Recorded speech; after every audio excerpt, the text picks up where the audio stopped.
Segundo Samuel, capítulo 18. Deu ordem o rei a Joabe, a Abisai e a Itai, dizendo: Tratai com brandura o jovem Absalão, por amor de mim. Todo o povo ouviu, quando o rei dava ordem a todos os capitães acerca de Absalão. Versículo 5. Revigorados pela força dos suprimentos, Davi e seu exército prepararam uma investida contra Absalão e seus homens. O rei sabia que não seria uma batalha fácil, pois seus homens teriam de combater contra seus próprios irmãos. Julgou então que sua presença na guerra seria um meio de fortalecê-los e animá-los. Mas o povo sabia que ao avistarem Davi, este seria o alvo da mais terrível perseguição, o que tornaria o confronto ainda mais difícil.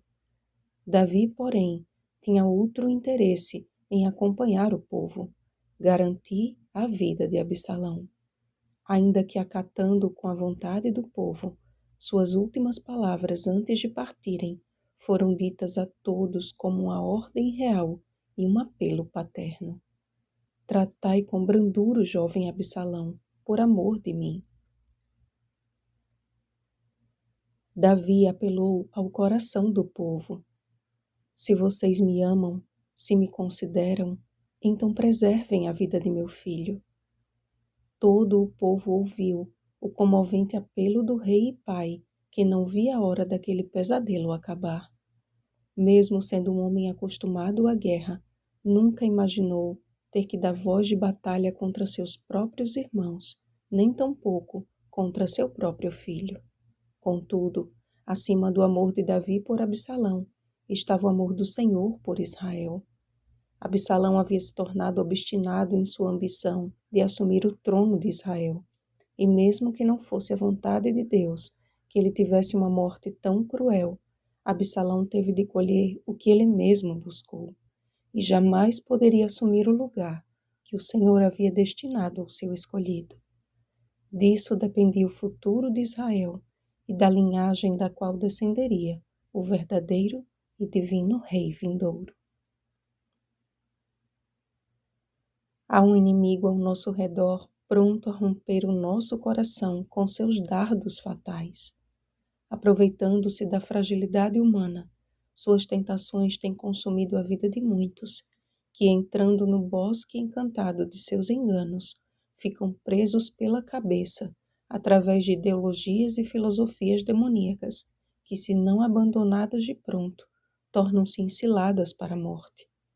Mas assim como os primeiros ferimentos não foram a causa da morte de Absalão, há esperança para os que estão assim gravemente feridos pelo pecado. Antes que Satanás envie mais 10 executores, Cristo apela aos corações impenitentes, a fim de livrá-los da destruição.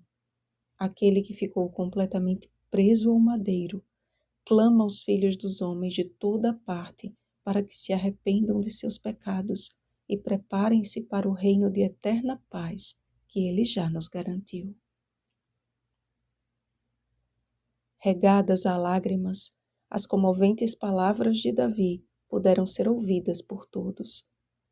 Meu filho Absalão, meu filho Absalão, quem me dera que eu morrera por ti, Absalão, meu filho, meu filho.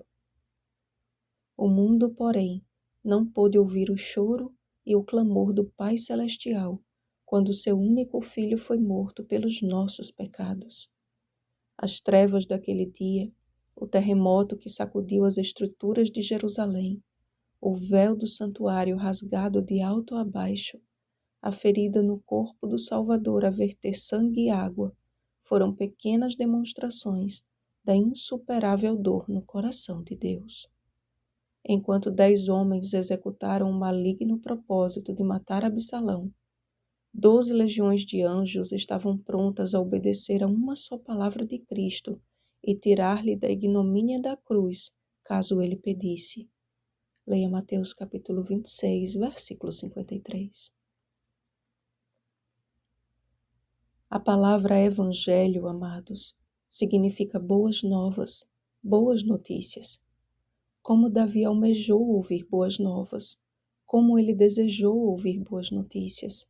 Seu coração de pai não o permitiu entrar na cidade, mas assentado entre as duas portas da entrada, aguardava com expectativa alguém que lhe declarasse o Evangelho. Logo teve que ouvir: o povo venceu, mas seu filho morreu. Hoje, o Evangelho do Reino, o Evangelho da paz, o Evangelho eterno se resume no seguinte fato: porque Cristo morreu, seu povo venceu. Porque ele venceu a morte eterna, de graça nos oferece a vida eterna. Nestes últimos dias, em que nos aproximamos com rapidez do dia de nosso resgate, temos o privilégio e a oportunidade dada por Deus de sermos seus portadores de boas novas. Na primeira visitação de Cristo, Deus enviou o seu anjo a anunciar aos temerosos pastores: não temais, eis que trago boa nova de grande alegria, que o será para todo o povo. Lucas capítulo 2, versículo 10. Com que convicção e alegria não devemos nós, como mensageiros do Evangelho eterno, proclamar ao mundo: eis o noivo, saí ao seu encontro. Mateus capítulo 25, versículo 6. O Pai chorou naquele fatídico dia para que possamos sorrir no glorioso dia de seu Filho. Olhar para Jesus, para a cruz e para o sepulcro vazio é o que torna o Evangelho uma notícia sempre viva e eficaz em nossa vida e o que nos motiva a compartilhá-lo com outros. Estude as Escrituras, estude o espírito de profecia, ore fervorosa e insistentemente, clame pelo Espírito Santo, pois estamos às portas do evento glorioso que este mundo jamais viu, mas que todo olho verá. Apocalipse capítulo 1, versículo 7. Estamos vivendo dias decisivos e não podemos dar ouvidos às insinuações de Satanás, que planeja fazer o mesmo que fez no passado, criar conflitos de irmãos contra irmãos. Ora, o Espírito afirma expressamente que nos últimos tempos alguns apostatarão da fé por obedecerem a espíritos enganadores e a ensinos de demônios. 1 Timóteo capítulo 4, versículo 1. Sabemos que muitos se levantarão em nosso meio pregando um evangelho diferente, mas como afirmou Paulo, ainda que nós, ou mesmo um anjo vindo do céu, vos pregue evangelho que vá além do que vos temos pregado, seja anátema, seja maldito. Gálatas capítulo 1, versículo 8.